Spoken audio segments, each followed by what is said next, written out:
Select the missing number from the given response WPSI 2019 8 64 216 question marks.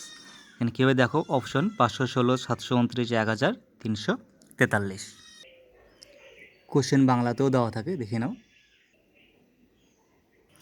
নাম্বারগুলো খুব ভালো করে পর্যবেক্ষণ করতে হবে। দেখো 8 64 216 এখানে কত হবে একটু ভাবলে দেখা যাবে। 8 হচ্ছে 2 এর কিউব, 64 হচ্ছে 4 এর কিউব, 216 হচ্ছে 6 এর কিউব। তাহলে এখানে নিশ্চয়ই হবে 2 4 6, তাহলে এখানে হবে নিশ্চয়ই 8 এর কিউব। দেখিয়ে দিচ্ছি। তাহলে দেখো 2 এর কিউব, 4 এর কিউব, 6 এর কিউব, তার পরেরটা হবে 8 এর কিউব। 8 গুণ 8 গুণ 8, 8 8 64, 8 512। অ্যান্সার হয়ে যাবে অপশান এ 512।